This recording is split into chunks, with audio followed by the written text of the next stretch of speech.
Oh shit! Hello. What's good, everybody? How you doing? Tuesday night, and we're kind of in between shows, so we just figured that real quick we jump on here and run back a little Wandavision since we never got to talk about the first couple seasons and first couple episodes. So we wanted to get on there and see what's what and get Andy's opinion. I got to jump on and do it. I thought it'd be kind of cool because I actually, after episode 2, I started writing all these down. So these are all the questions I wrote as the season was going. We just never got on and got to talk about it. So it'll be kind of cool to like see which way I was going with it and which ways were right and whatever, like what your opinion was on it and like which way you thought it was heading. So, I mean, I think that'd be kind of cool to see what's up. But overall, you said you basically gave this season the lowest score you could give it with it still being watchable. Yeah, pretty much. Just because I like, you have to understand me. I like things ending. So I don't like, reading ongoing things that are never going to end or watching something that's never going to end. If a show gets canceled, even if it's good, I won't watch it. I don't like that. Right. So endings are very important to me, and it did not stick the landing. So to me, that drops it down because I need a satisfying ending. And it doesn't even have to be like totally tie everything in a knot. It just has to, have a decent. I completely understand that. What do you think about the way that they left it? Like, are you not excited to see which way it's going to go, like in the Doctor Strange movie, now that we know Wanda's been studying the Darkhold and here's her kids crying in some other somewhere?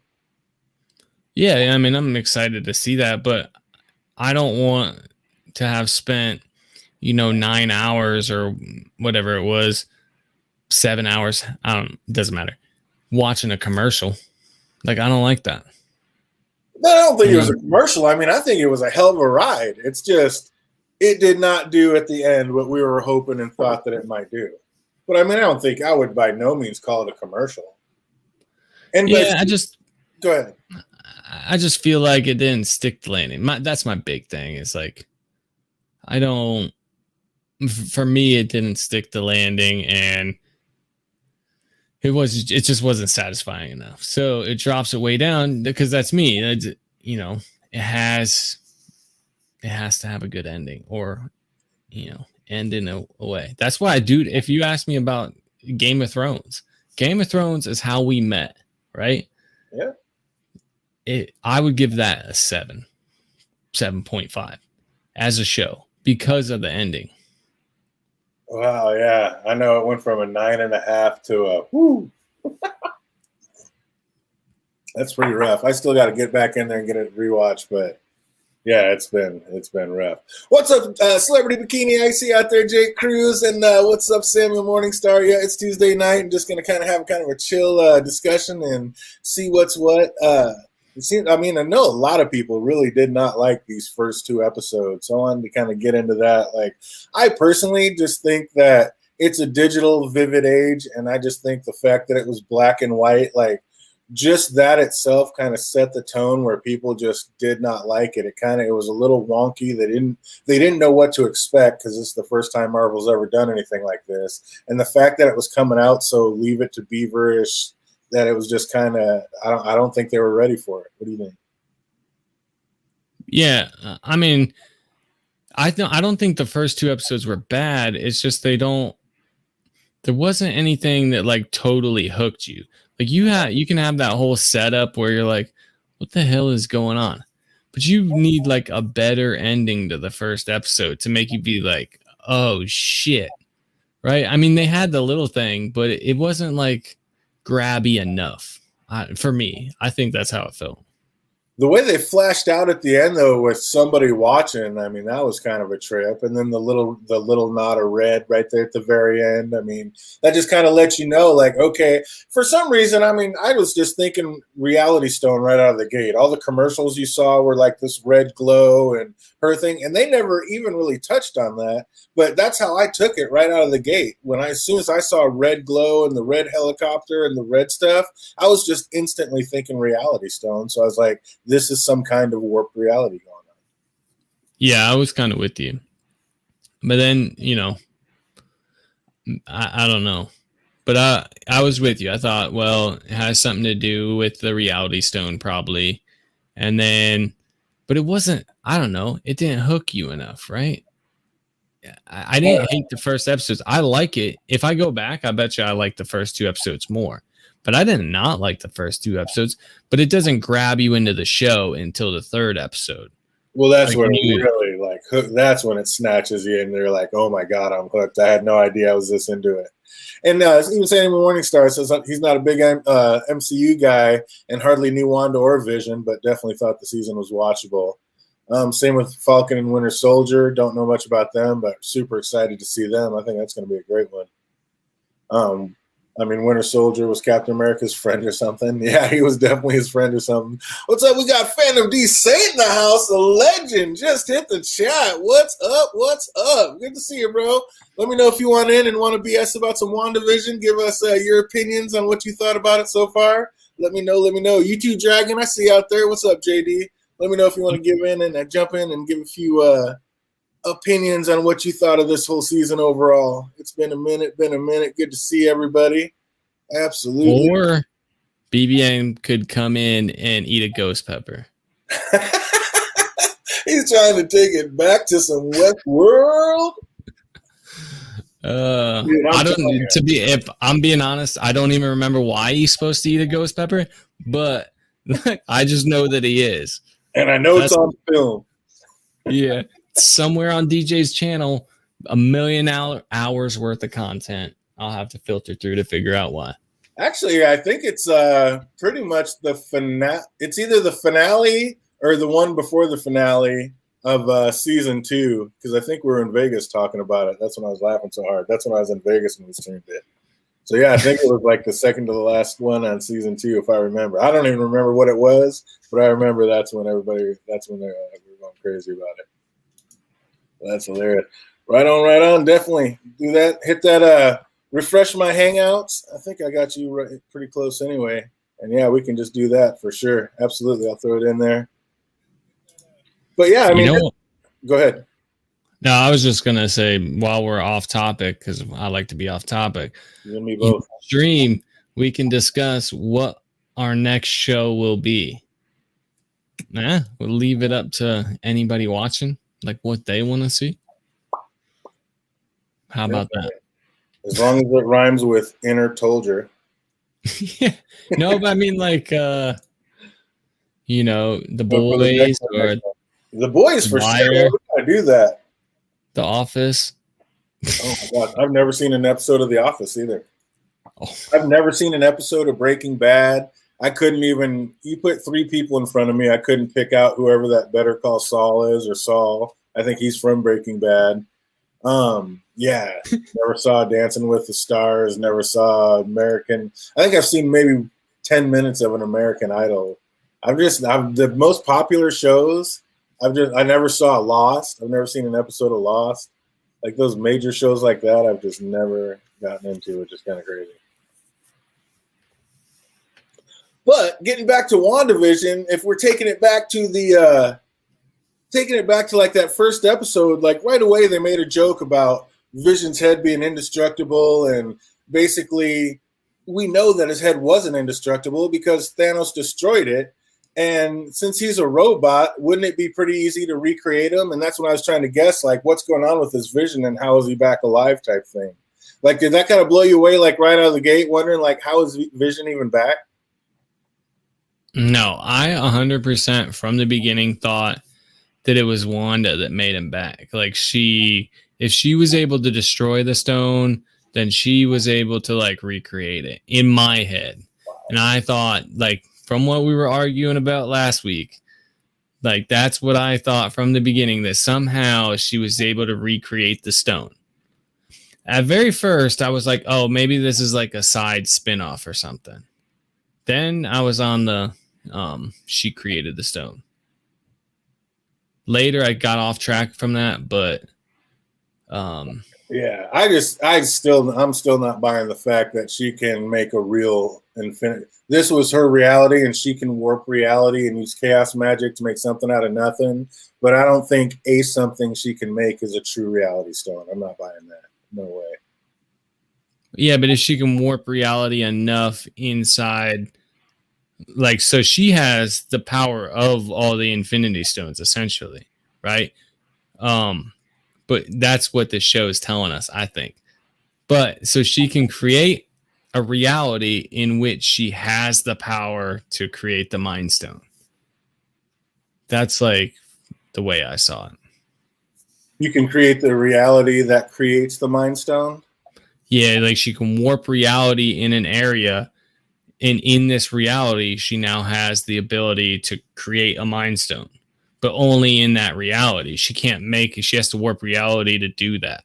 And in that same reality, she could make vibranium, and so that vision was truly made out of vibranium. Yeah, I imagine, like in the reality, because it's like that whole perception is reality thing. Like in the world, he's indestructible. So in this world she created, she turned, um, you know, Humvees and stuff into a circus. So I think like, Right, and if but you that's ran, altering something. yeah, but I mean, it's altering in a way. If you ran your hand across the bumper of the thing, it wouldn't be shaped like its original shape. So she, I think, can create stuff. I mean, obviously, What's that? Vision is alive. Vision is alive in this reality, which is not reality. Nice. Oh, what's up, Christian Oles? I was just telling my man Andy, we're gonna have no problem getting off topic. I just happened to be walking through Costco today, and look what I found sitting on the shelf for a price I'm not even gonna tell you. But holy shit, is that an old Rip Van Winkle? Yes, it is. What's up, Christian Oles? I see you out there. But speaking of things getting warped into the reality, like remember how Monica came through the hex and it warped her clothes or whatever, and like her bulletproof vest became her bulletproof like pants and whatever. But the first time we saw her, she was in a dress. So did it double turn? Was the dress bulletproof and then it turned into bulletproof pants? Like, how did that work out? Because we saw her in a dress before we saw her in those pants that she got kicked out of. So I was like, was the dress bulletproof? I don't know. Probably. I mean, that was a little weird to me. I was like, I don't know. I mean, I guess things just keep altering the way things keep going. Everything keeps altering in there. And I mean, I guess that could be, but I just thought that was kind of weird because, yeah, when we first saw her, she was in a dress, but it was the pants that came out bulletproof. I just thought that was kind of wild. Wanda asks Vision if he's forgotten. He replies he's incapable of forgetting, and he's not exaggerating. He's incapable of exaggerating. So basically, we have to ask that question again. Like, if he's incapable of forgetting, then why did he immediately say, what was the question again? So is that like telling us right out of the gate that he didn't forget because he never really knew? Like, I mean, forgetting shows that it's not the real him, or at least not the old real him, right? Like, I think he can forget, like, in a way, if the synapses aren't there, or like, well, I think we have synapses, but it's just like if he can't access the part of the memory, like your computer doesn't forget things, but if you remove a hard drive, your computer no longer has any of the information that was there. It can't access it. But if you plugged it back in, it can access it. So yeah, if Wanda can like destroy, she can alter reality in that thing, I think she could probably alter like his processes, like bypass little storages. I mean, he did say, you can't control me, Wanda. And she was like, oh, can't I? So, I mean, that could be a little nod to that. So I like that.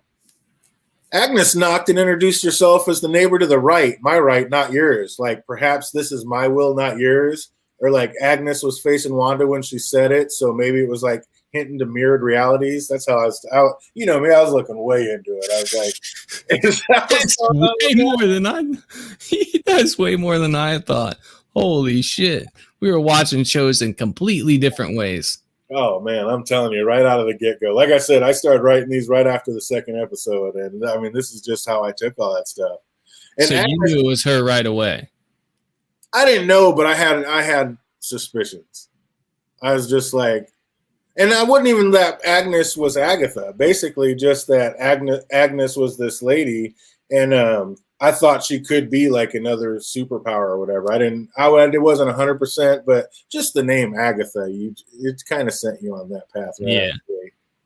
And then Agnes says her mother-in-law was in town, so she wasn't. I'm like, who is her husband, Ralph? Like, we still never got that answer. Like, is she really just calling Boner her husband? I mean, is that her husband with a made up look that she twisted her looks on? I mean, we know witches are usually all old and crinkly and they make themselves look younger and beautiful. So did she twist Ralph Boner and that really is her husband and somebody else? Or is there going to be a twist on that?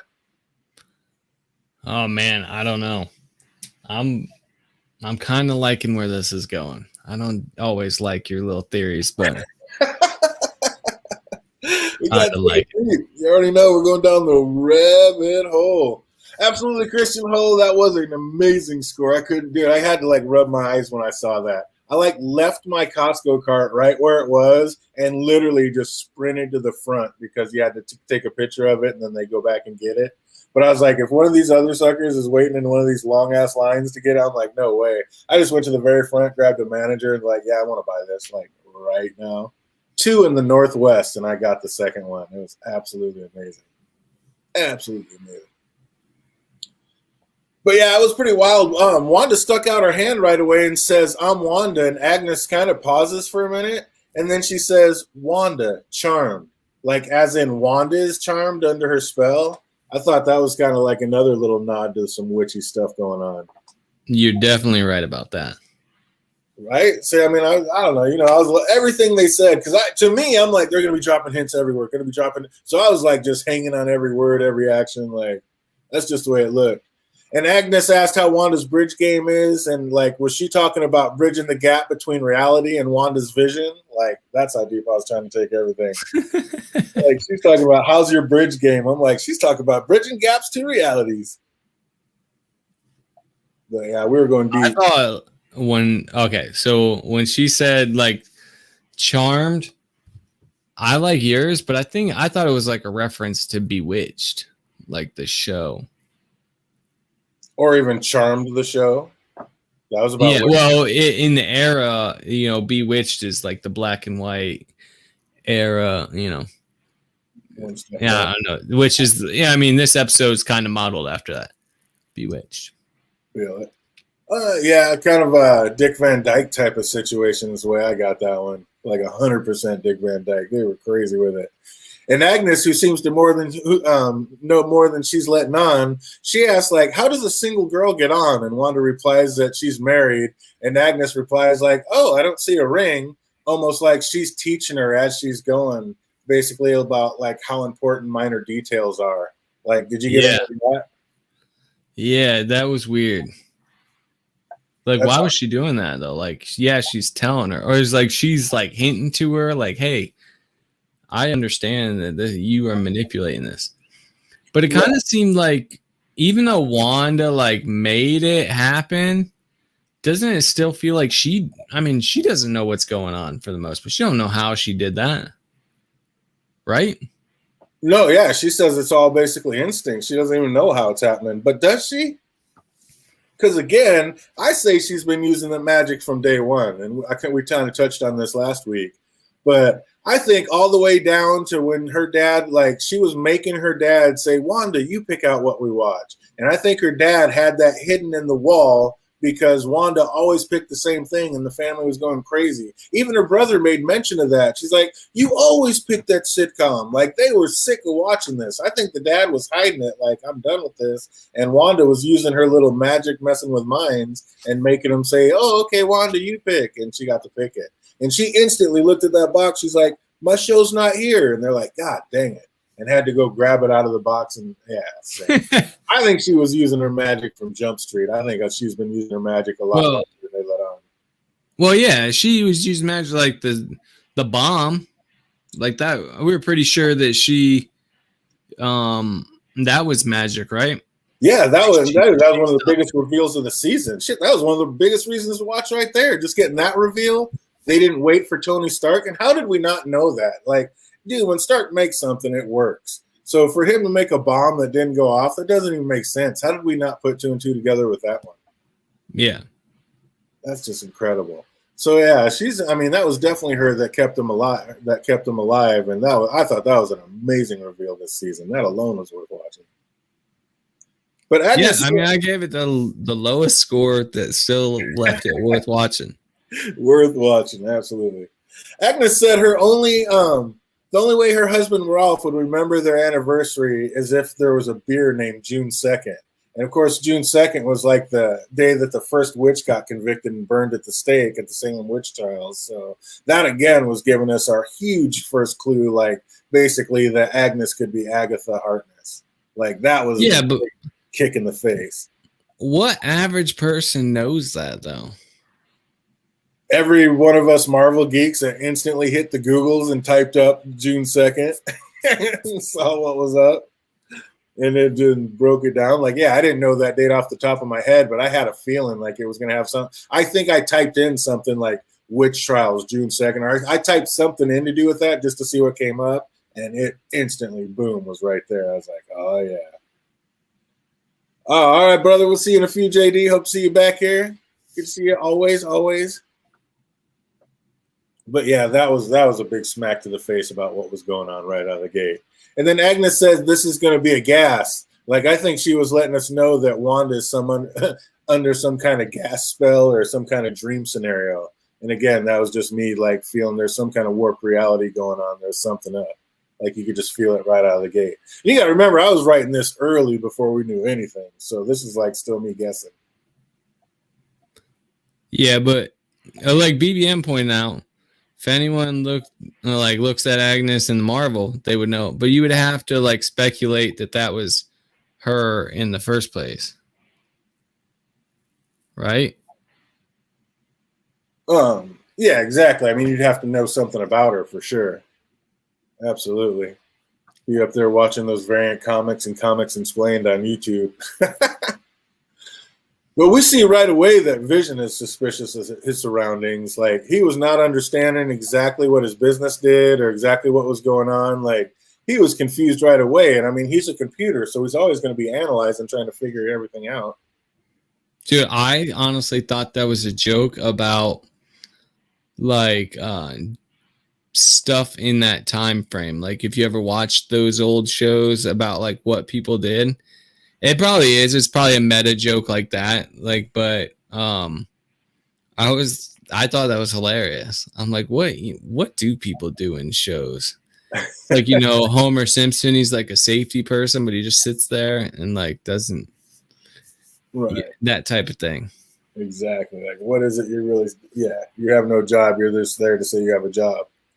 Yeah. But yeah, it was funny that he had no idea what he did at this company, but like as soon as his boss implied that his dinner better be on point, he's like instantly terrified of losing it. I thought that was cool. I was like, that's kind of crazy. You don't even know what this is, but you're just the second you're not going to have it. You're just, I mean, I thought that was a sick little wink to like human nature. You don't really care until you're about to lose it. Then like it means everything. Yeah. But I like how they weave in and out of like we're just talking the old TV tropes and what's really going on to like keep the audience off balance. Like Vision's trying to figure out what's really going on, kind of like the same time we were watching it. I thought that was a pretty cool tie-in. We then got the two main characters misunderstanding trope. Of course, Vision calls to say that he remembers what the heart on the date meant, but Wanda's on the different scenario completely, saying that she knows what he's talking about, but they never say the actual thing. Like, how many shows do we run into with this? Yeah, all the time. I thought the same thing. Like, it was Cobra Kai. Like, how easy it would have been if they just actually communicated and said it, then it wouldn't have been this big thing. But that's how a lot of old school tropes and TV shows did it. So I thought that was a cool little nod to that. Yeah. And it also showed us that they weren't always in sync and on the same page because they said they were and they weren't. But again, Vision stated earlier that he's like incapable of forgetting, and yet he forgot the so-called very important dinner. So I was like, does this mean that things are being made up on the fly? Like the boss walked out right when Vision was telling his coworker how much the mystery date was bothering him.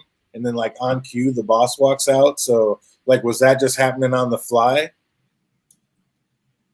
basically, and that's No, what. no, she was making it happen. Right, but she was basically like basically making it up on the fly, like as it was going, like. But she didn't even know what she was doing. It was all instinct. But I mean, that's Yeah. just because you got to remember, like this is the first episode. I'm still trying to figure out what's going on. I mean, we're just watching black and white things, like so. This was just my mind trying to process and figure out, like, what are we watching here? What's going on? Like, gotta keep that in mind, people. So yeah, this is like right out of the gate, way before we got any answers on this stuff. And I was like, what was up with the toaster commercial? Like, forget the past. This is your future. That timer seemed to be speeding up, kind of like saying the time is speeding up. And why was the light blinking red every time? Like, everything else was in black and white, but that thing was in red. So those were all bells. What do you think about the commercials in this series? I was looking at them to find clues. But did And they I give kind you of any? got, not that I remember because it didn't stick to landing. So my brain's, it's like a toilet. It's like, well, flush this stuff. You don't need it. They didn't care about it. Why should I? But Oh, no, but I was watching for it, like trying to figure out what it was telling us. But because I like didn't yeah, figure out. Vision's been called a toaster in the comics, and the toaster did kind of look like a face a little bit, and it said like get rid of the old one and get with the shiny new one, which is basically kind of what Wanda was doing with Vision. I was like, basically, is that Vision? And the red light speeding up was like noting her time with him was running out. That's kind of how I was taking that. It's a pretty good way of looking at it, I guess. I mean, in a roundabout way, I guess it kind of was like that. Yeah. But yeah, yeah, those commercials were a trip trying to figure it out what was going on. But it was basically like just her inner mind just telling her what was happening and how she was feeling for the most part. But like, I think the design on the toaster was like, oh, I heard later like people thought those three loops were like freaking 666 upside down. But I got more like, if I was going to look at that, I'd say it was more like three different mirrored realities going on. But yeah, that was just me with everything being warped. And the toasters are made by Stark Industries, just like Vision was made by Stark. Like, does the fact that they made mention that the toaster was made by Stark mean anything? So yeah, that's again me just trying to break it down in this first episode. When the boss started demanding answers so bluntly at dinner, he started choking. Like it was almost as if the wife knew, and it was Wanda that was causing all this, and she kept like repeating, "Stop it, stop it, stop it." And soon you like realize she was staring at Wanda when she was saying it. So you kind of realize she kind of like, even though she was in a trance, she kind of knew what was going on. You think? Yeah. 100. Well, she definitely, like, all the people we realize do know what's going on. They're just acting.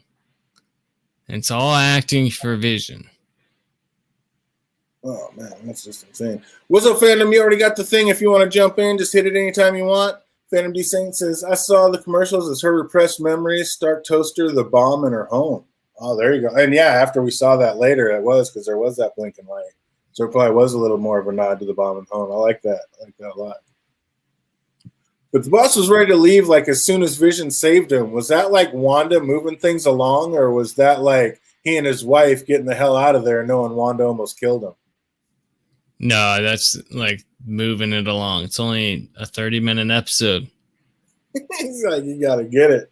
How did the lobsters end up on the front door? Like, was there any kind of deeper meaning to that? It went flying out the back door, but ended up stuck to the front door? Like comedy, man. That's like that weird kind of.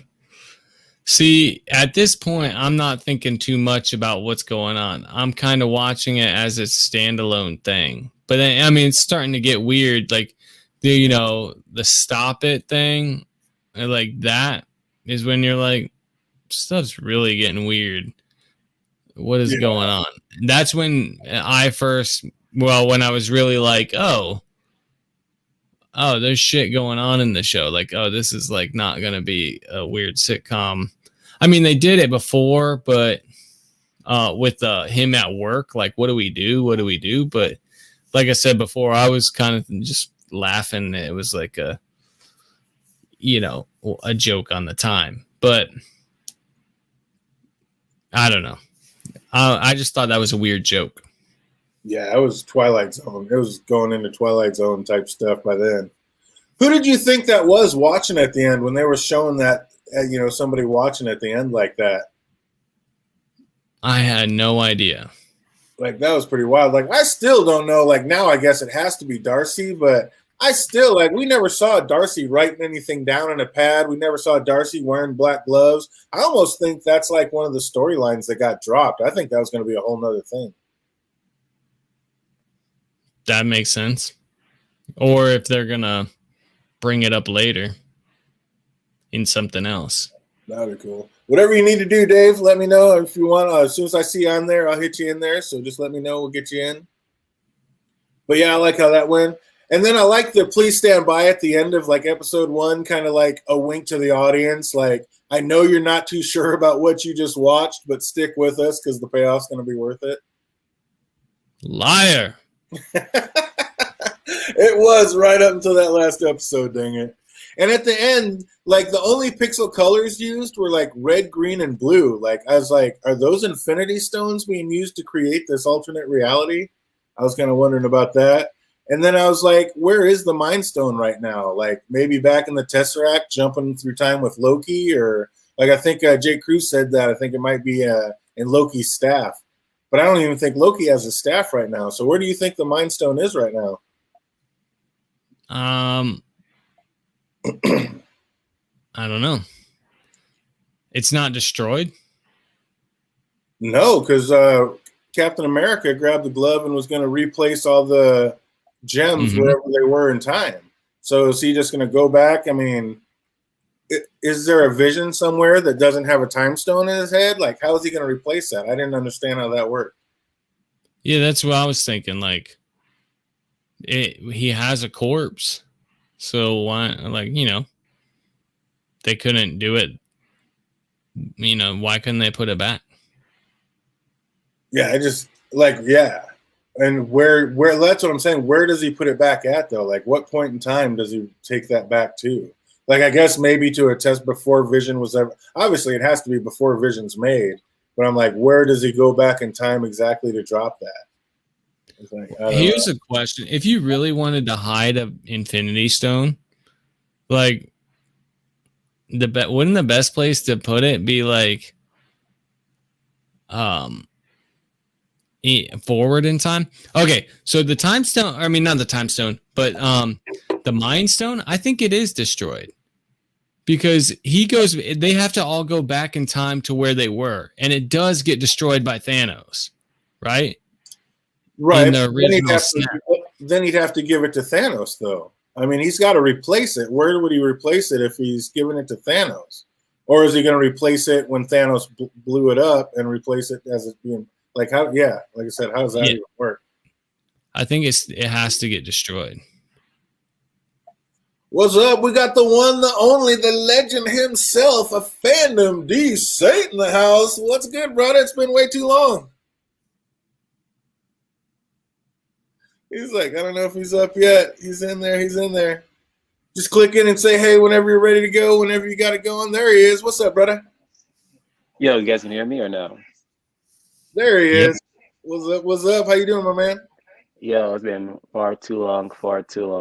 But I only have like one question. Who the hell was Agnes's husband?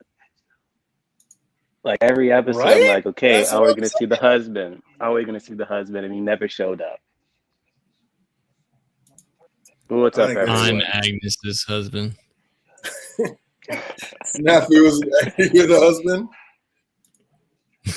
Yeah, I don't know. That was just, I don't know what happened with that. I think it's another drop storyline. Like I said, I mean, making references to that, the only way he'd know is if there was a beer named June 2nd. I mean, just so many weird, crazy references to not be married at all, which means I don't know if I don't think Ralph Boner is Ralph Boner. I think that's just another thing that was glamored, kind of. I think that's going to be something else totally. And yeah, I think basically her husband, she was going to get killed by her coven. Why would her own mom and all her sisters be willing to kill her? That's got to be some pretty dark magic. And the only thing dark magic enough I would think that would be is Satan type stuff, or dealing with like underworld or reviving the dead or something like that. So, I mean, doesn't it have to be something like that? She was reading the Darkhold. She's practicing magic above her age and station.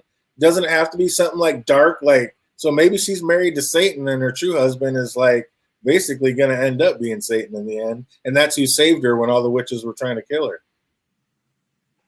I was just thinking of like Once Upon a Time, that ABC TV show, where keep on just practicing dark magic, and eventually they're just going to try to kill you in some shape or fashion. And not only that though, but she was like pretty much like a succubus, just like stealing people's like power. So they had to put her down eventually. Right, but how did she learn how to take people's power and be strong enough? Like, her mom was obviously supposed to be a lot stronger than she was, so she would have needed some help from somebody. I don't think she just got it from reading the book. I think she unlocked some things in that book, because she said when Wanda ended up taking her power in the end, she said, "You don't know what you've unleashed." So something's out there. True. I don't know. Self-taught. When the whole scene, I thought it was like the way they talked about it. It was like you're practicing dark powers beyond your station or something, whatever they said.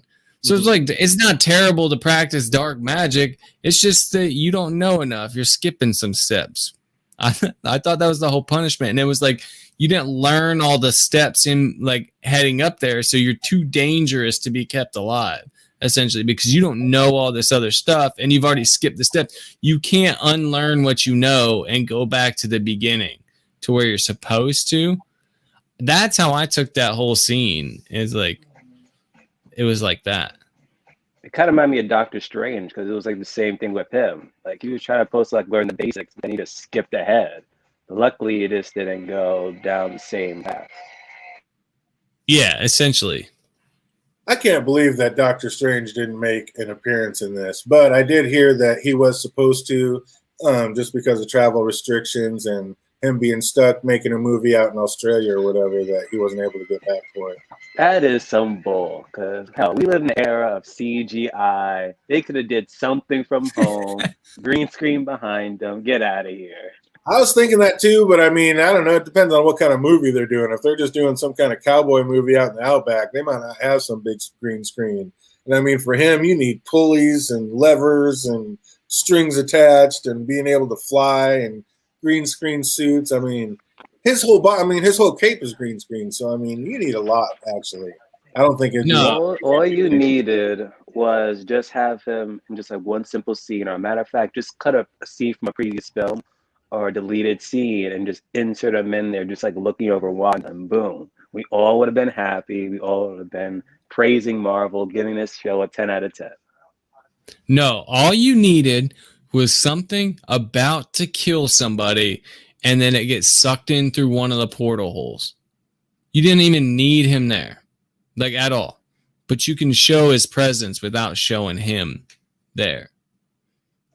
That too.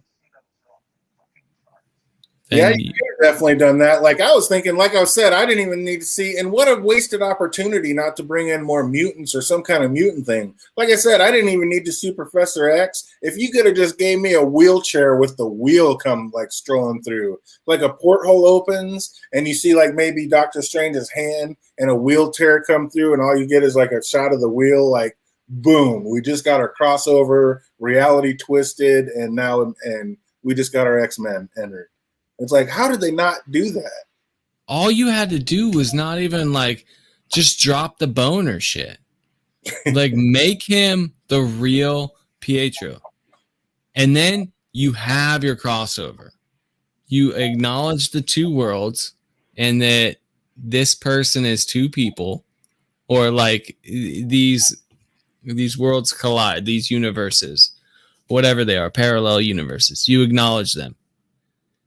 I was so disappointed. I The still don't moment I see heard how any- boner, I was like, damn, fuck you, Disney. Go for a damn joke. I Oh, just that was a wanted long some. I just wanted Professor X, Legion, Magneto. I don't care about everyone else. Just give me them. That was a long walk for a dick joke, I'll tell you what. But it was just too much. I mean, I just don't think Agatha was strong enough to be able to give that guy superpowers if there wasn't something more to it. She's not that strong. I mean, I don't care what power she has. She doesn't have the chaos magic. She's not the Scarlet Witch. So how did he have super speed? And how is it the same exact guy? Like, there's something that was warped with that. So did Wanda just bring him back and then she just twisted him when she saw him at the door? But that didn't happen because Wanda like literally said, "That's not me," when he knocked at the door. Wanda said she didn't do that. So that was all Agatha. Agatha's not that powerful, but that book is. Like that book is like one of the most powerful things in the universe. So you think that just putting that necklace around him let the book power go through him and kind of controlled him? It was the book controlling him? I mean, you got to be able to say the spells and recite it. Well, here's the thing. If the book has that magic, you have to think like Agatha might not be that powerful, but she has a specific useful power. If she can steal magic from people, if she can make magic flow through her and like absorb other people's stuff, well, then you have this powerful item and you can absorb through that. I might be, grasping at straws here, but I think that a specific magic's usefulness can make it more powerful. I can't agree with Andy here because it's like when you look at it, she was able to use her magic to allow that freaking Bonagati to have that ability. Just like when you look at Wanda's kid, suddenly he had speedster ability. It had to be through Wanda's magic. Right. Wanda's strong enough to do that. We know Wanda's the Scarlet Witch. She has that power. I don't believe Agnes has that power.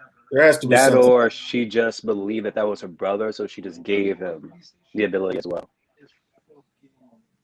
And it was the power was flowing through Wanda. I mean, that's a reach, but I mean, it gets there. I mean, you could go with that, but that is just wild. How do we think Doctor Strange is going to enter? Like I do, the one thing I do get is like the mutants crossover. That's supposed to be a really big thing. They want to make that major, and there's still millions of people out there that don't have Disney Plus, so they couldn't have like that big of a reveal crossover. Like, wait a minute, all of a sudden, all these millions of people go to the movies. They're like, the X-Men. What did I miss? Well, you missed WandaVision. What? So I mean, I get that part of it. But still, they could have gave a little nod and wink. Like I called that there was going to be a Samuel Jackson sighting. I thought we were going to get Samuel in one of those extra scenes. We didn't get him, but we got a nod and a wink to it. They could have gave a nod and a wink to some mutants. Did we really need Samuel Jackson? Like, what's that? Did we really need him? I needed a Samuel sighting. Absolutely. Absolutely, I needed a Samuel. Dude, Halloween costume was good enough. I was dying. And what did you think, BBM? What did you think was going to be the big reveal when they said that, when Monica said, "Oh, I know a space engineer"? Honestly, I was still clueless. Like, when I first saw Monica, I'm like, who the hell is this chick?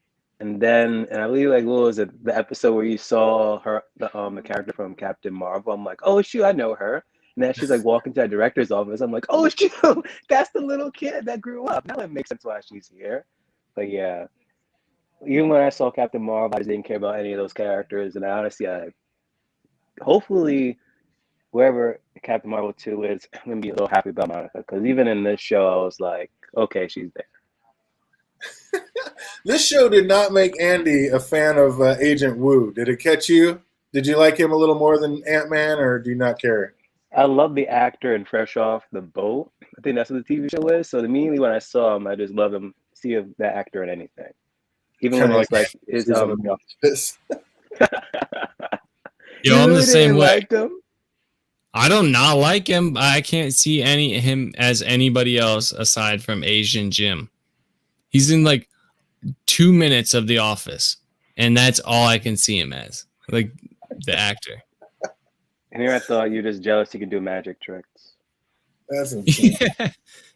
So after seeing this, Andy, does it make you want to see Captain Marvel at all? No. What? I have no desire to see Captain Marvel. You know how I know I don't want to see Captain Marvel is because the cringiest moment of the whole freaking Marvel Cinematic Universe is like when all the girls get together in Endgame and they're like, "We got this." What? I was like, "Are you hella forced? Oh my Yeah. I god. was like, ugh, my wife looked at me with like the face of like, what the hell? And then, so I don't know. I have no desire to see it from that. I was like, oh man, no, I'm sure the movie's not like that, but I'm just, I don't particularly like Captain Marvel in the comics, and yeah, I'm not interested really. Celebrity There's like Kingdom has nothing you have. Like you don't even have to like really honestly watch it. Really, all it's like those nothing agents. really useful. Yeah, I mean it's a one-off. It is one of those that you know. It's like when they did those DC crossovers, then on the CW or whatever. It's like you saw the Flash and the Arrow and all those guys cross over, but it didn't really matter if you watched the Supergirl crossover. It was like if you did, it might have a little hint or wink to something, but you could skip that one and still like basically get the gist of the whole show. It's kind of the same thing. Oh man! Hopefully they don't make a Captain Marvel 2. The first one is unwatchable. Hey, anything with my man Sam in it, I can watch. But yeah, I'm not saying it was great. But I don't know, unwatchable. That's a little rough. You could get through it with enough of the good stuff. A sip or two, you could get through it. Wait, I can get through. That is not like something promising to say. You're like, hey, you should watch this movie. You can get through it. I could run 10 miles. Yeah, I could get through it, but I have no desire to run 10 miles. That sounds terrible. That's a terrible idea. But it Oh, looks like you would. I know, Do right? what? Losing all that weight. Oh, shoot, I don't run. I just work out, man. Ain't no running going on around here. So what did you think? What did you think of the first 2 episodes, fandom? Like, were you lost out of it? Did you care? Were you like, what the hell is this? What did you think of those? Uh-oh, we lost him. Oh. Well, that he thought they weren't worth watching, and he was out of That's here. how bad it was. He just had to bounce. He's like, I'm out. It was terrible. Oh, man. Episode 2 started with that loud noise outside, and Wanda seemed to, like, turn off the light, but then immediately turned it back off, and then it happens twice, almost as if things were getting reset. And that was like just instantly right out of the gate, you were starting to realize like she's resetting or rewinding things, which was kind of off. Did you notice that? Yeah. And then it's like, why was Vision acting like such a scared little bitch right out of the gate? I don't know. Was that not a trip? I mean, dude, this is a superhero and he's just acting like, I don't even know. I was like, what is going on with that? I thought it was like all the skits, like, that era skits. I Love Lucy stuff. Right. Like, I'm not going out there, heard a noise. Well, I'm not going out there. Like, that was just kind of crazy. But we got fandom back. What'd you think of those first 2 episodes when you were watching them in black and white? Did it have you twisted? Were you just like, what the hell? What was going on with that? What'd you think? So going into the show, like I didn't like watch any of the trailers. So I'm just like, what am I watching? What am I getting into? How many of these black and white episodes are they gonna be? Because even when I asked him, bro, like, oh, you're watching? He's like, oh, there's too much black and white. I'm not even gonna watch it. So it's just pretty much like a mystery of what's going on with a hint of comedy, like way of saying like I Love Lucy and the Bewitched thing within like the first 2 episodes. So I was enjoying it. Oh. So you were getting through it. You liked it, but you just didn't really know what the hell was going on. But you're definitely sticking in for the long haul. Yep, because I'm like Disney pretty much wasted all their money for something here, so it better be good. Well, they had to get something out for the people to watch. Was it telling that their stage names for the talent show are Illusion and Glamour? I was like, that was because again, these are the notes I was writing right after the episode, so I'm still trying to figure out what's going on. And I'm like, the fact that they made their names Illusion and Glamour, I was like, they're telling us right now this whole thing is an illusion and people are glamored, right? Right. One point here, did y'all notice in the, I think it was like in the second episode, in the intro, you notice that Monica was not part of that? So it was kind of weird all of a sudden when Monica then appears like in that meeting with like, it was kind of like the Stepford Housewives meeting, whatever. And she appears and having like a conversation. She was like part of the cast, but she was like in that intro. Right. Yeah, I think that was the third episode. Yeah, that's basically I think showing us that she's starting to incorporate herself into Wanda's vision, so to speak, into her reality. She's wheedling her way in, and it's working. Now she's just part of the family, and Wanda's accepted it because we see what happens when she doesn't accept somebody. Throws them back through the hex. Well, yeah, we hear what sounds like a regular lawnmower outside, and then all of a sudden it like suddenly stops with a cartoon boing sound, and Wanda steps outside, which is still shown in black and white, to find an in-color red and yellow helicopter. I was like, this is the second time we've seen color in the show, and both times the color were red. So again, I was just instantly like, this has got to be a warped reality. We're dealing with the reality stone here. Were you getting into that fandom? What do you think about that? I was just thinking, what freaking villain is like tied to red or something? Then he immediately went back to freaking Iron Man instantly. I'm Is that like, what you what's got, going Andy? on here? Were you thinking villains, or were you thinking more like reality stones? Reality Stone. All the way. That's definitely where I was at. I was just like, man, this whole thing is a warped reality. It has to be. And like, I don't know like about anybody else, but when I see red, like I said, I mean, when it comes to Marvel and red, I just instantly think reality stone. So I was like, that was just showing us that the reality was warped, I thought. And as Wanda was trying to figure it out, like why this toy helicopter is in her bush, she looks up to her bedroom window, and it's like starting to piece it together a little bit that this somehow is what was making all that noise last night. And you're like, why is this little tiny helicopter making that noise? So again, you got to start, I mean, you just start putting two to two together. This is a warped reality of some sort. And of course, as she's putting that two and two together, who else but Agnes pops up. And it's like, well, if it isn't the star of the show. And Wanda asks, like, what'd you say? And Agnes like switches it up real quick. Like, I brought my pet rabbit, which again is another, they even admitted that that was like another plot line drop, the whole rabbit thing, basically. Because that was going to be her familiar. But like she brought the rabbit for the magic act, and then to play it off and to confuse the audience, I mean, I think that's why they're switching it up like that. But was the reverence to the show, like, it seems to be a thing. Like, why did they keep saying for the children at the talent show? Like, was that supposed to be something? What's Byron Jesse out there? Was that supposed to be another thing, or was that just yet another plot line dropped, Andy? Like for the children, everything's for the children. For the like in unison, they're chanting it. Like, what was that? No, I think that had to do with like them not wanting to upset Wanda. Like for the children. It was like thing. Remember, all their children are like locked up in rooms and shit. Like you're going along with it for your kids. And that's what I was saying. Are they doing it so that they don't hurt it? But then you're like, Wanda's a superhero. She wouldn't hurt kids, would she? She is hurting kids. Exactly. That's the whole thing. You're starting to put two to two together. But coming into this, we're like, Wanda's a superhero. Remember, I'm writing all this down as it's happening. Oh, yeah. Showing us. Like, Wanda's, she's a superhero. That can't be it. But Agnes says, like, last year, Senor Scratchy played Baby Jesus in the Christmas pageant. And I'm like, did she just let us know that that rabbit is actually a child? That's what I was like, got out of that. I was like, I don't know. I knew right then, like, that something was up with that rabbit. That rabbit's not just a rabbit. Like, did you get anything out of that fandom? Were you, like, catching any of this? Or were you just, like, still trying How to allow the freaking rabbit to be playing Baby Jesus? What the hell? That's what I thought. That's what I'm saying. That's why I thought it had to be a kid.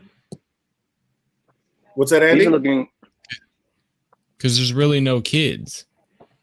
Like up in this point, like think of the kids you've seen up until that point in the show. None. Right? Because they're all like locked up. You don't get kids until Wanda has kids. And Celebrity Bikini is the same thing at this point. Just like, what the hell is going on with this show? With all this stuff. Like, what are they trying to tell us? But I was entertained as hell. I was actually loving it. But like Dottie, I mean, if you're saying they weren't trying to upset Wanda, I mean, Dottie didn't seem to have any problem. Like, I mean, Agatha was basically saying, like, everything runs through Dottie, and we think Dottie's this all-powerful person. And, I mean, that doesn't end up adding up. So if they're not trying to upset Wanda, why was Dottie the all-powerful? No, Dottie was the villain in the show. I mean, at the end, you see that she's a weak, like she's a normal person with like, she's not the villain. She was just made to be the villain, and she had to stand up to Wanda and be mean to her for the show, because that's how those shows always are. I like that. I like that. So it was just a twist for the show inside the show. I like that. You always have to have she was the one that, bad guy. I think that's why they focused on her so long. Once everybody's like, when Agnes says she cuts the strings, they focus on Dottie for a really long time about like showing that she's scared, and like making almost like the way she does her face, you feel bad for her, like just for a minute. It's just that whole scene to me. I was like, oh, she's like a normal person. She's probably a good person in this town. And then Wanda comes in and turns her into a villain. That's what I got from that whole scene.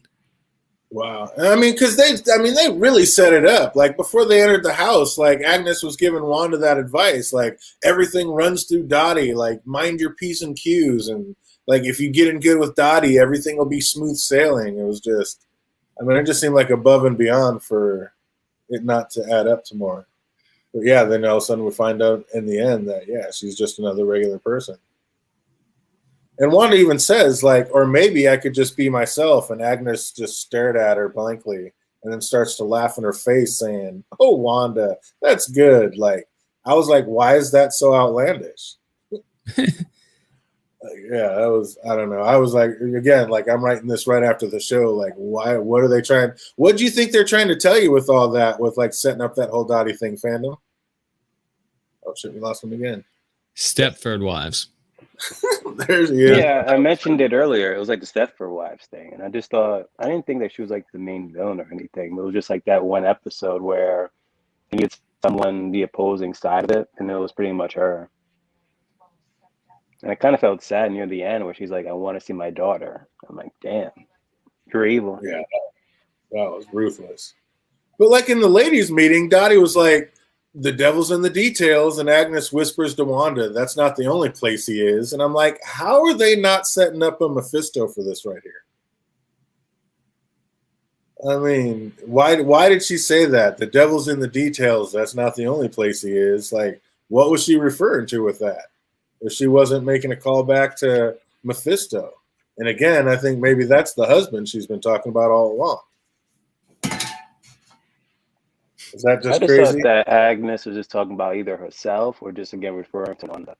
Because as I'm watching, when I was first watching these first few episodes, I'm like, who's really in control? Like, is it Wanda doing all of this so she can like have Vision again in her life, or is Agnes doing something behind the scenes and needs like Wanda, and it's like using her abilities but gives Vision to allow her to like continue doing what she has to do? Like, I didn't think of Mephisto though, like at all. Until I went on YouTube and I see everyone, including you guys, are saying Mephisto like every single time. I'm like, wow. Well, there's so many nods to it. I mean, how could it not be? I don't know. I was like, You how have could it not watched that much Marvel movies thinking one thing and then it's entirely not said thing. Oh, of course, dude. That's the fun of it. Are you kidding me? That was great. I did not think that one time in the show. So to be fair, I did not think it at all. Because I'm an idiot, I imagine. When Wanda met an ally, like she met Geraldine, and they seemed to hit it off right away. They were the two new ladies in the circle. How come she didn't tell her real name? Was she just trying to play along with the thing, or was she already like mind warped? I guess that's the real question. What's up, fandom? Was Monica ever really mind warped in here, or was she just playing along? She was playing along. If she could not play along, then how the hell is she an agent? So but how was she able to get through the hex and not be mind warped? Because I think that she wasn't like, I guess how I looked at it, unless you were like in this area as like one started it off, like can't truly be completely unaffected, I guess, or so. Because even like when later in the episodes when she was extending it, I guess when she was creating the barrier, people were getting warped inside. They were infected. So I guess if you just invade it, you're not completely mind warped. Well, I mean, the people that came through later, it was split open. They didn't actually come through the barrier. Wanda had opened it for a minute. But all the people that the barrier expanded over, like, they went from agents to circus performers. And I mean, they And were diehard. also, before, I think it was her, Monica, and the Blue character. Like they said, something was up with the town, and it was just only them two noticing it, or something. Where they noticed to the right, like it was like what was it, Eastwood or Westbury or Eastbury, whatever. But the Westview. police officer, yeah, West. They keep on saying it's East. So only it was weird that only those two characters like remember the town, or remember what it was, while everyone else just didn't. Well, the people that were around there were all like instantly hypnotized like it never happened. But those two flew in. They weren't from around that area. So it only affected like that general area. And Wu and Monica had both come in from outside of that. But that was still weird how when Monica walked up to it, she got sucked in, which, like she kind of said, you know, Wanda, you must have wanted me in here. But I mean, yeah, why did Wanda want her in there? What was that about? Like, why did Monica get sucked in there, Andy? To help. Like you said, like, you know, she didn't know what she was doing at first. It's like the subconscious. She's a hero. She's not a villain. So maybe her subconscious is just like, you are going down a bad road. You need some help. Like, I don't know. That was crazy. At the neighborhood watch meeting, why did Vision say that Norm here is a communist? Like, how out of left field was that? That was weird. Like, I didn't understand that. Like, they were just sitting there and just like out of nowhere, he's like, Norm here's a communist. And then they all start laughing and blow it off and never make mention of it again. Like, what was that? That just reminded me of like if Sheldon was there, he would say something like that. So I think he actually was a communist, but like If he they was just thought there? that he was joking. You know the Big Bang Theory Sheldon, and how he Oh, was I just never awkwardly watched. talking. Like I guess he just awkwardly said it because again, like Vision is Vision. He's not like an actual like human, so he would say something like that. Trying to fit in or something, but not realize like what Hmm. an awkward state. Like, or was it like a nod like to the '50s because they had that big blacklist thing in Hollywood that went like it was just a crazy, weird, out of place nod to that. I don't know, but it seemed like out of left field to me. That just seems so crazy to me. Like that's not just a little thing to say, and then they never made mention of it again. I was like, that's wild. I thought you were gonna say was he like a Hydra agent? 'Cause it's like the communists, you know, at that time they thought, oh, everyone's like a communist agent, double agent, whatever. But he was gonna say that either. Yeah, no, I didn't think Hydra. I was just like, yeah, like I said, I didn't think he was any kind of agent. I just thought that was out of left field for Vision to say that, and I thought that was going to come into play later. Like, whoa, that's a big line to drop. And then, yeah, just nothing. That kind of blew me away. But at first, the guys like try to get rid of Vision, but then soon changed their tune and like almost like the situation got reset again. And then Herb like commented how when Vision first showed up, he was all concerned about protocols. He's like, "We thought you were serious." Like, did you guys think Herb was like? You think Herb gave him the gum, knowing that that would mess him up? Like he knew what he was and he was trying to mess him up.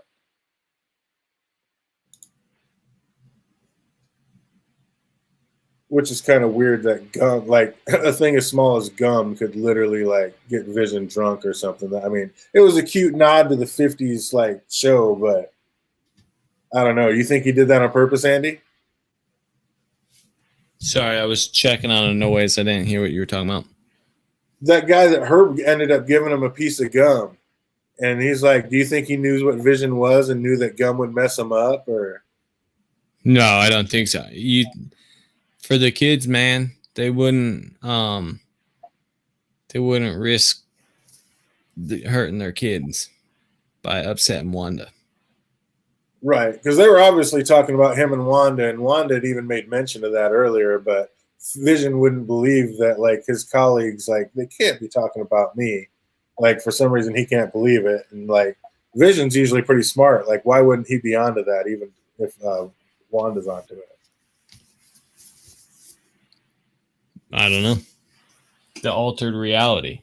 He's not the real him. That's exactly it. And that's what, again, trying to figure this out as it's going. And then Wanda tries to make nice with Dottie, but Dottie says she's heard things about Wanda and her husband. And Wanda says, I assure you, I don't mean anyone any harm. But Dottie says, I don't believe you. And we find out later that Dottie has a lot more reason to believe that than not to believe it. Like, that's just crazy. But then the radio started glitching with the Beach Boys' Help Me Rhonda playing, sounding an awful lot like Help Me Wanda. And then we hear Agent Jimmy Woo's voice breaking in, asking, like, who's doing this to you, Wanda? And we start knowing right away that this definitely has to be, like, some kind of alternate reality. Because we really don't know what's going on yet at this point. Right. But the radio glitches again, and then the glass shatters in Dottie's hand, and then she freaks out and asks, like, who are you? It's like, was she in character? Did she not know that Wanda was an Avenger at that point? What do you think, fandom? It was, again, this instances without the show where people just like breaking out, like what's really going on. Do you think Dottie that knew that Wanda was an Avenger? No, I don't think so. Well, her character, no. She herself, yes. But do you think she was breaking character right there or playing a character? No, she was breaking it because that radio was causing some type of interference. Because again, Wanda was like in control, but in that moment, she didn't know what was going on. So because of that, it was just able to have that crack where it's like, okay, what's going on? She was able to like break character, but it all came back to focus. Which was again weird because like you were saying, like she was saying, like, I know something is up with you and your husband. And she kept pestering it, and I'm just like, okay, is it ever going to bring back to this? But it never did. No, it never did. And then the camera panned back to her hand, and we saw that she was bleeding. And, of course, the color was the blood is in color, and it's red. Like, why did they just keep showing only red, Andy? That's Wanda's color. Just a nod to Scarlet Witch? Yeah, I think it was the show. Like, that this was her reality that she created. There you go. I like that. Then Dottie asks us if nothing happened, and then basically, much as Vision's boss and wife did, and exit stage left, like, did she just get, like, re-glamored? Or, like, did she just get out while the getting was good, afraid Wanda might hurt her even worse and cut her hand? Because maybe she thought Wanda did that to her, which she probably did. What do you think, fandom? Was she just trying to get the hell out of there, or was she re-glamored at that point? What I'm thinking is the show missed an opportunity of having people like drink Kool-Aid and have it be like pure red. So it's like everyone is like drinking the Kool-Aid or Wanda's Kool-Aid. Like that was a missed opportunity. That was so missed. Oh, that would have been amazing. What did you think was going on with the commercials, though? Like, you just thought that was her inner self, like, talking to her? Yeah, pretty much. Because I said in the comment section live chat, where it was pretty much like her repressed memories, just like going back. The first one we saw was like that Stark toaster, which was pretty much like the whole bomb that was in her house. And like the second one was like the Hydra watch. And again, she went in that experiment with Hydra. It was like every single thing was pretty much her past memories. And her subconscious mind just like in each and every commercial. Except for the towel one. Towel one, I was like, what in the world is this? What's that? The one commercial about the towel. Favorite towels. That one I was just like confused as hell. Like, what was the purpose of towel one? I think that was cleaning up. Like that was the red was supposed to be blood, and that was basically supposed to be cleaning up the mess of Sokovia, because that's kind of where it all started when she blew up Sokovia. And so that's like cleaning up that mess. That's what I got out of that. Because that's kind of what started her being stuck in. Oh my goodness, the legend herself, Moni G in the chat. What's good? So I see you out there. Been forever. Good to see you. Hope all is well, Moni G. Coming out from under your rock. Thank you. I'm glad you did. But yeah, I think that was absolutely talking about that. And speaking of Sokovia, Andy, like they said it was a big deal, and they got all these Avengers to sign this, or half the Avengers to sign this Sokovia Accord, because basically all those people that died in that building that they blew up. But if she doesn't lift that guy in the air and blow up the building, then all the people on the street and in the marketplace die. So what's the difference? Well, there's a big difference. This is like one of those philosophy questions. Like if there's a guy on a train track and let's say there's three guys on a train track and one guy on an opposite track and a train's coming and you can pull the lever to switch the train to only kill one guy rather than three guys, do you pull the lever? Or and that's like a moral problem. And then a lot of people will say, yeah, I'll pull the lever. But then if you ask them like the same question in a different way, like, hey, there's a big old fat guy on a bridge and there's three people standing in the road. And you know that if you push like a fat guy off the bridge in front of the car, it'll divert the car, but he'll die. Then would you do it? And people are like, no. Generally, people will say, no, I'm not going to push the guy off the bridge to stop the car. So this is just one of those questions. You're right. There's no good answer, but there's real consequences from whatever action you take or do not take. I don't know. I mean, who knows what's in the building? The people in the building have the concrete and whatever rooms that they're in and double walls, and they have a little bit more protection. Yeah, a lot of them died, but I don't think nearly as many people died as what would have happened. So yeah, it's a hard choice and an impossible choice to make. Like that one woman, she would have voted to save her kid.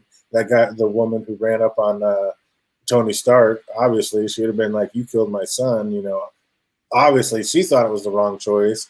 But I mean, if she saved literally hundreds of lives, maybe even 1,000 lives by doing that, I mean, I don't know. I was thinking about that the other day. I mean, they used that whole thing, that specific thing, for signing the Sokovia Accords and getting all the Avengers locked. They just wanted the Avengers. They wanted that power under their thumb. That's all that boils down to. And they used that as an excuse for it. What do you think, Phantom? Totally agree. Because even in that whole meeting, when they were about to have them sign it, look over the whole document, they had a whole bunch of examples. At any point in time, they could have used any one of them, be like, okay, we want you to come now. It was just the government just waiting for the right moment. And that was like the moment.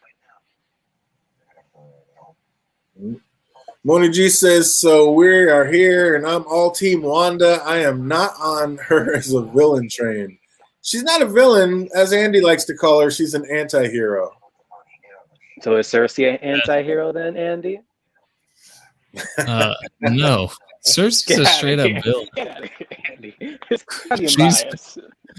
She's the villain. She was trying to help She accidents did it happen. all for her kids. Come on, man. Come on now.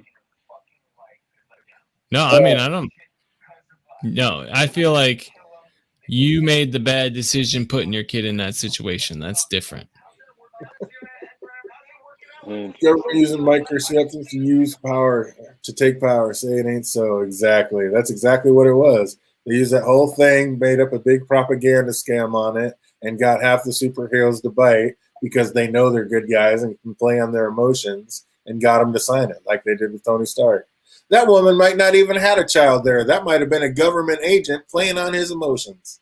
Like, yeah, crazy. I just watched a video about this the other day about about how it's really Tony's fault that any of this happened, because Ultron essentially has Tony's personality. So I don't know. It's like a whole big thing. It was a longer video, so I can't explain it here. But essentially, like, Tony is unstable and he likes to think of himself too granularly, whatever the word is. Mm-hmm. And that's why he would force everybody to sign this accord. He's too unstable. And he thinks if he can't do it, then no one can. Also, never mind. That's too off topic. What's that? We're all about off topic up here. I was just gonna say, why doesn't he just make suits for everybody? Like he's selfish. No, dude, give Captain America a fucking Iron Man suit. He doesn't need it. Cap why not? Wouldn't a little like more power be better? He seems to do just fine with that one little shield, jumping out of like 20-story buildings and landing on the shield. So not yeah, just but the what if shield, but you saw Civil War. He was able to defeat Iron Man without a damn suit. Right? He didn't need no suit. But if he had a suit, think out, he might be able to beat freaking Thanos all by himself. That was pretty sick when he held Thanos' hand. Even Thanos was like, "Damn, little man, I'm impressed." Dude, I'm just saying, this is kind of the parallel. I think these are one of the reasons I don't like Iron Man. I think Iron Man's way better than Batman, for one. But they brought in, this brings in like one of the Batman storylines where he doesn't trust the Justice League, so he finds out like all their fucking weaknesses, and then it ends up gets used against them because Batman's paranoia, right? So this is Iron Man's same shit. He's a normal dude that's just really rich and smart, but we know that other people can use Iron Man suits. Why does he make one for everybody? Like when the Hulk in the Hulkbuster, like just dude, Tony Stark doesn't even need to exist except for to make suits for the real heroes. Imagine how awesome everybody else would be if he just gave them all suits. There'll be Power Rangers, Andy. You just want a Power Ranger Marvel movie. That's what you want. No, I'm just saying, like, why wouldn't you make your fighting force stronger? Even in like Civil War, bro, give your side a bunch of Iron Man suits like you did Spider-Man. That was so classic. Oh, me too, Moni G. Can't wait till next week, and we get to start on the old Falcon Winter Soldier, and it's gonna be tight. Ewing and Cersei would make a great crazy power couple. Get some. J.R. Ewing taking it back to Dallas. Oh, someone write it. Wait a minute, 2 different universes cannot compute. Yep, breaking it down. Oh, but back to Wanda. Like, tell me she's not a villain when she's sitting there, like, they're switching everything around, like, Vision's all drunk saying, like, and now me and my wife will delight in your dumbstruck little faces. That was so amazing.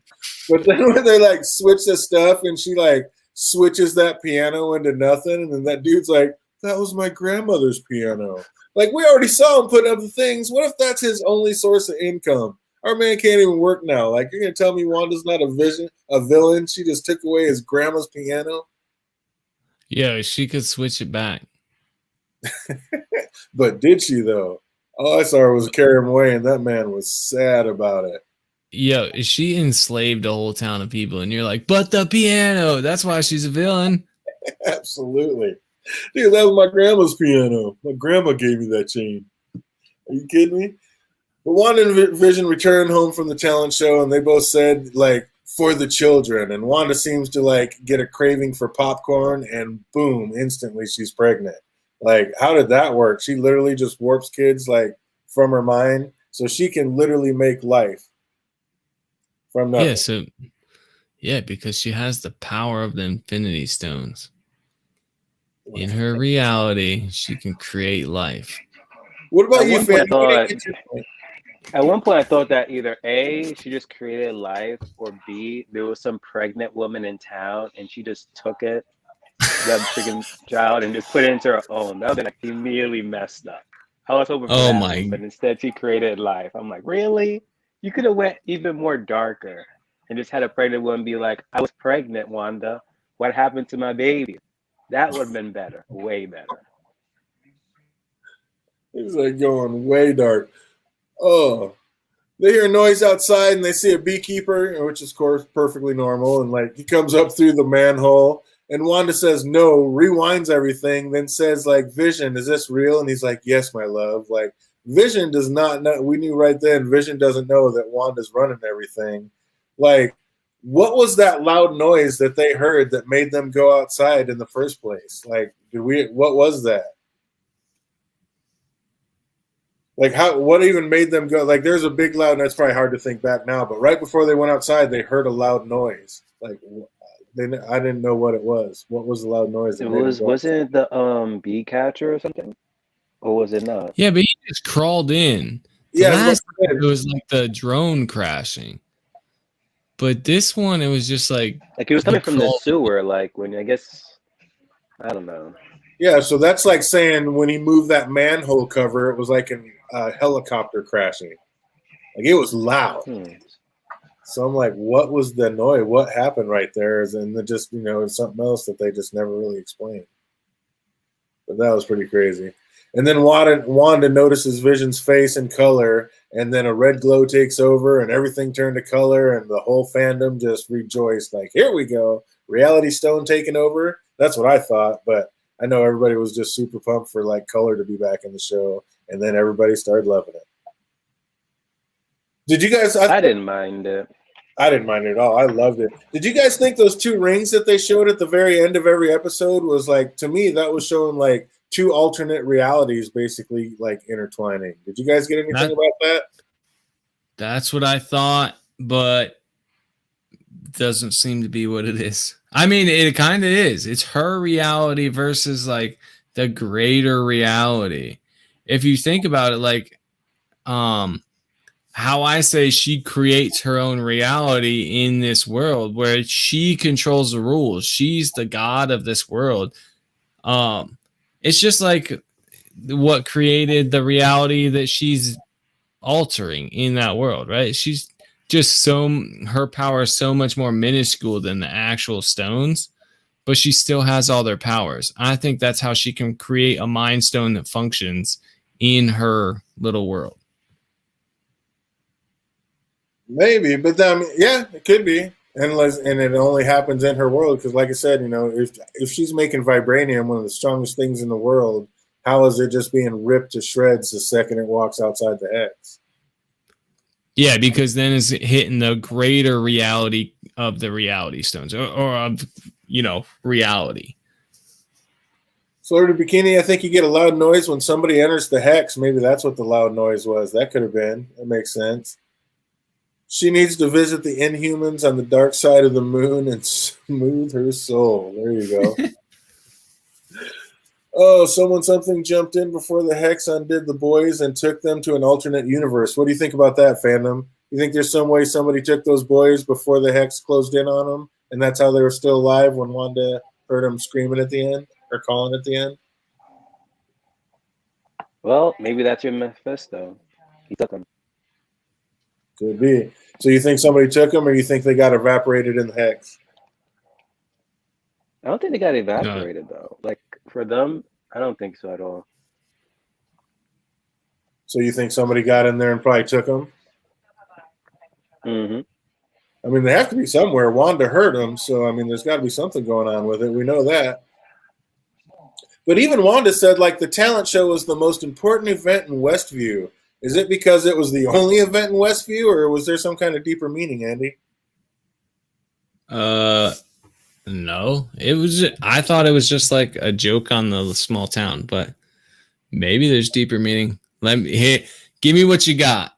Let me determine. No, I'm asking. I was just wondering, like, they kept making such a big deal out of this talent show, even though everybody's like, for the children. Like, I didn't understand why this talent show was such a huge, important deal.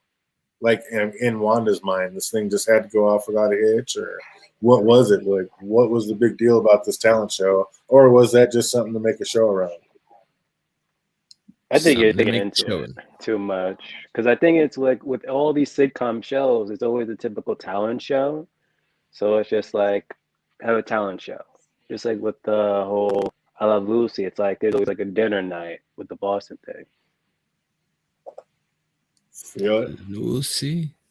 We shall see. It's going to be tight. I can't wait to see it. When they were starting on that opening line, they were saying one of the opening lines of the song was 1 + 1 = more than 2. Like, is that a wink to the twins not being real, or what was that? What do you think that was? 1 + 1 = more than 2. Was there any deeper meaning to that, or was that just a silly song, or were they trying to tell us something? I think it's like a reference to having kids. You just think that was talking about the kids were coming, basically, and that's what it was? Yeah. It definitely could have been. It could have been.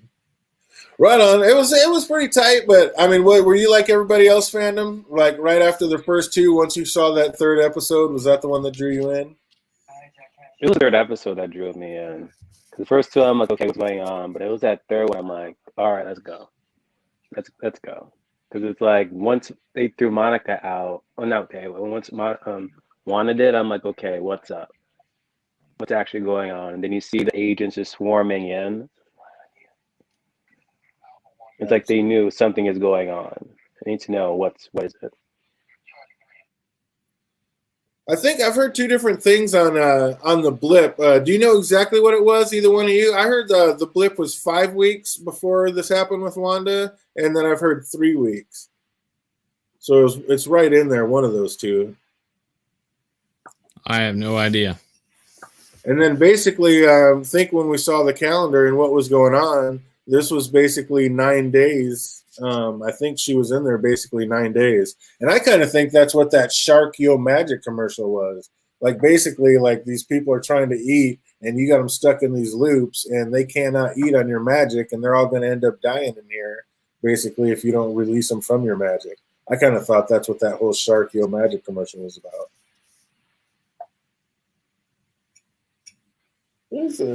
Westview was a dump before Wanda hexed it, but it was a free dump. And I'd rather be living a free dump than be under some witch's control in some paradise. Hell yeah.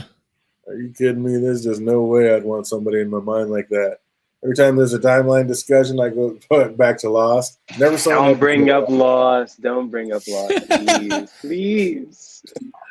Oh, I never saw an episode of it. Never saw one. Watch like I guess the first 2 or 3 seasons or so, and you should be good. You'll yeah, know but then you never get to happens. say. I don't know. Then you don't get to see the Desmond episode, like. Well, there are some with, Desmond episodes. So yeah, with the time travel. Out. No, with we the don't time. need that. We don't need. Oh that. man, I love time that. travel, so I like it. Wait, you watch Doctor Who then? I used to, yeah. Oh, dude, I love time travel. That's my thing. I was questioning it if you actually did watch it. Then I've been like, maybe he doesn't anymore. Yeah, I don't anymore, but I did. That's a topic for another day. DJ's over there like, what the hell are they talking about? This Doctor Who nonsense. Yeah, there's another one I never watched, Doctor Who. I never got into any of those stuff. Dude, I'm too busy into Marvel. Are you kidding me? It had me twisted. I was trying to figure everything out before this thing started. Like when I saw that Herb guy cutting through the thing on the, like, are they trying to tell us something? Why is he cutting through cement with a chainsaw? Like, that was weird as hell. I'm like, dude, why are you cutting it through like that? Like, he's trying to be nosy, but that's just too obvious. It made no sense. We don't think this was all just a setup. Wanda needed Agatha there to get her book. So basically, this was just the long play for Wanda to end up with the Darkhold. It had to work out this way, kind of Doctor Strange, like he saw the future. Wanda knew the future, and the only way to get this book was to draw Agatha out with it. That would be a pretty sick long walk and a twist. Like basically, it was Wanda who dragged Agatha here, made this whole hex. But I mean, I don't know. She did this out of sorrow, so it's kind of hard to think that. But maybe deep down, like it was, she knew she was doing this, but she also had kind of a play to get that. You think Wanda knew about the Darkhold fandom? Did Wanda know? I was confused though. It's like I think later on she mentioned like she always knew what Wanda was, but she was just like waiting. So it's like now all of a sudden you now decide to make yourself known to Wanda. Or was I just tripping? Well, I mean, she did know about the Avengers. I mean, she knew Vision was dead, and she knew about the Avengers. So, I mean, she must have known about Wanda, right? Yeah, so it's like, why at this point she like now appears? Like, she could appear like at any point. Like yeah, but you think like, she knows about? You think she knows the significance of Wanda at that point, like how powerful she is? But just knowing like she's like doing pretty much like conjuring up magic without saying anything and all that crap, like she should have appeared like way earlier, like before even Civil War. Probably. You're the only one, Moni G. You are the only one. Terrible. Yes, welcome, Gypsy Queen. Welcome.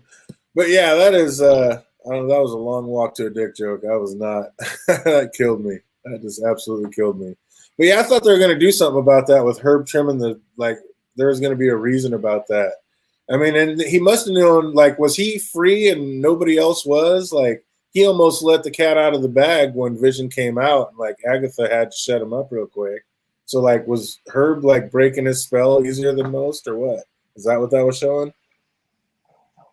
No, I think Agatha was messing with him. You think Agatha was making him cut into the cement? Yeah. Yeah. Why? Didn't they show that at the end? It was like she was messing with his programming, or like what Wanda was doing. Just to show that she could, or she knew what was going on? I don't know if she was trying to do something and got like kind of busted in the moment, but I don't know, or had to stop. But if you want like the final episode, they show her doing something. Yeah, I agree with Andy because it seems like, because again, Agnes didn't come from this town, so I guess she just like went up to her, unbreak it, or just like bring him out to see like, wait, does Monica even, like, is she even from this town or anything? And I guess that's how she learned, like, wait a minute, Monica was never from this town. She must have got in. Well, she was drawn. Yeah, she just said she was drawn to the power, kind of. But Wanda's powers were glitching. Do you think that was that solely because of her pregnancy, or was that something else like Agatha, or maybe even something else messing with her powers? Like, for some reason, she could never make the stork that, a stork, what brings babies when you're a kid? You hear the stork brings the babies. And for some reason, she could never make that stork do what she wanted to. And she also couldn't make the twins do exactly what she wanted to. So it was like, was it because something else was that power had to do with something else? Or was basically her magic just twitching because she was pregnant and it was hormones or whatever? I think it had more to do. Well, yeah, like her magic's switching because she's creating life. It's a little hard to control when you're creating life at that moment. Like, legitimately bring it into existence.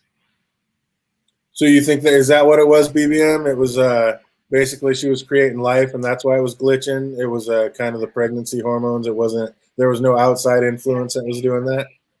It was a pregnancy, man. Makes you do a whole bunch of things, apparently. I wouldn't know. I was never pregnant myself. I like how they kept switching it back and like giving to the old tropes of like that 70s trope. I think my water just broke because it starts raining inside the house. Like, is this showing if Wanda's losing her grasp on the reality of everything goes haywire? It's like, of course it was. And again, we break to a commercial as if we're like really watching a sitcom. That was pretty tight. Again, I think just trying to keep the audience off balance. But yeah, I like the way they were interweaving everything, kind of making you guess. And I mean, even now, people really had no idea where exactly the show was going, even by the third episode. Yeah, definitely. I agree with you on that. Like, we didn't really know where it was going. But like I said, she's maintaining like a freaking altered reality with reality pressing down on it, right? Because we see her struggle even to save Vision to press it out further. So you gotta imagine like it's very stressful, or it's like hard to control. Now you're creating life inside this thing while maintaining this, It's taken a toll for sure. Yeah. And I think that's what it's all about. Do you think it was odd that like Vision didn't want to take Wanda to a hospital when she was ready to have babies? Like, instead he runs the doctor back to his place at super speed. Yeah, that was weird. I mean, you're already having a weird pregnancy. You wouldn't want your wife in a hospital. I thought that was kind of crazy. And then Geraldine popping in like right at the very inopportune time, or was it like? Do you think Wanda willed her there at that time because she wanted her there for the pregnancy? She wanted somebody there. What do you think, fandom? Did Wanda will Geraldine there at that point in time? Yeah, I believe that she willed her in. Even before that, I didn't even see like Vision it being like weird. He didn't want her in the hospital because I think he was just like being, first time being a father, he didn't know what to do. So I guess he was just panicking. Yeah. Because like the first time I saw it, I was annoyed by Geraldine, like just inviting herself in and then like overstaying her welcome. But then on the second viewing, you kind of go back and you seem like it really was Wanda wanting her to stay there. What do you think, Andy? Yep, I agree with you. And we also saw Wanda's magic wasn't working like at all correctly. Like that stork wasn't cooperating, and it seems Wanda knew Vision wouldn't make it back on time. So I think maybe she really did just want to keep Geraldine there just in case. But like, how was Geraldine taking in all the crazy things that were happening around her so calmly? Like chandeliers are flipping around, paintings are spinning on the wall, poltergeist style, and she's just kind of like, huh. Like, so basically, she wasn't glamored at all. You think she was like just her normal self through all of this, just like kind of playing a role, like in her, like for real playing a role? I think she was playing a role just so she doesn't like blow her cover. What do you think, Andy? Was she just playing a role? Like, was she in agent mode, just doing what she needed to do to like try to get closer to Wanda to try to like talk her down, or because I still don't understand how she made it through here without being glamored coming through the X. I don't know. Maybe. Yeah, I don't know how she did that.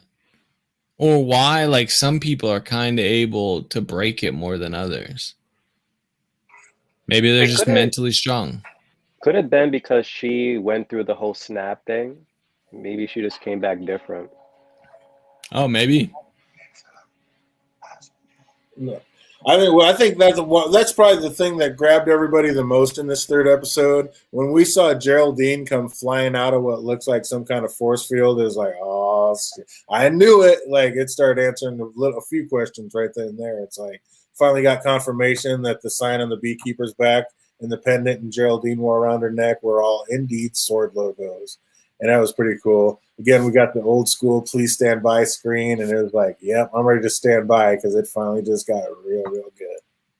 Maybe no. What if she doesn't know? Like she is mind controlled, but just like they set it up to where Wanda can't really use her powers all that well in this moment. She kind of loses her grip on her, and that's why she's like, "Oh, your brother." Who did that? When she's having the baby and the thing all gets set up and it's kind of like she comes to a realization, oh, like your brother. And what if that's just because she can't maintain her grip on reality? And like since Monica wasn't in there in the first place, she's one of the first things to slip. Because it wasn't made with her intended. So basically, she came through like warped, but like we already see other people are able to kind of break it. So maybe the people who are strong mind or more strong willed are able to snap it a little bit easier. Yeah, and then you got add that to the fact that Wanda's having a hard time controlling her magic at the moment. Absolutely, it could be. Mona G loves how Wanda left Agatha there in Westview, like, so she can go back and get her because she's going to need some of her witchy knowledge. You think is that what's going to happen? She's going to have questions about the Darkhold fandom, and then she's going to have to go back and talk to her about it? Most definitely. Then the actress in the interview said that she would love to come back and work. Oh, yeah, absolutely. And I believe Bettany said that he is coming back, so we know Vision 2 is coming back. So that's absolutely going to happen. But yeah, that's kind of crazy. Do you think that she's going to be there, Andy? Like when Wanda goes back to ask her a question, you think she'll still be there, or do you think somebody else will have broken her out, or she'll have broken herself out by then? She will not be there. Maybe she'll be there a couple times, like early in the season to set it up, but she will be gone before long. I didn't think she was mind warped for most of the time. Yep. I mean, maybe maybe she was getting through, and like I said, maybe she just got through it, was warped at first, and then was the first to be able to snap it because she went in there with a purpose and kind of knew what was going on already. I'm stumped on why the stroke was cut out of Wanda's control. The stroke? I don't know that one. YouTube, yeah, I don't know why YouTube does trip out on some things. I don't know what the hell that's all about. But yeah, it was cool. They finally brought everybody in on the third episode, and it was pretty tight. And I don't know. I liked WandaVision. I'm super excited for it. I don't know. I mean, it's cool that they said that they're not going to do a second episode or a second season, but he said never say never. So I guess we'll have to see what direction that Marvel takes it in. But I'm definitely pumped for next week to come and to absolutely get it going on some Winter Soldier and the Falcon. What's up, BBM? You going to be watching that? Of course. There's nothing else to watch on Fridays, unfortunately. He said, come midnight, Thursday night, I'm hitting play and fighting the crowd to see if I can get in first and not get booted off. All right. Well, that's going to do it for us. Maybe we'll be able to jump on Saturday and give some first reactions to that Winter Soldier and see what we all thought about it. You going to be able to watch it by then, you think, Andy? Oh, yeah. Nice. So, yeah, we'll get that in, and definitely that's going to wrap it up for Wanda, and we will be up and running with the Falcon and Winter Soldier next week.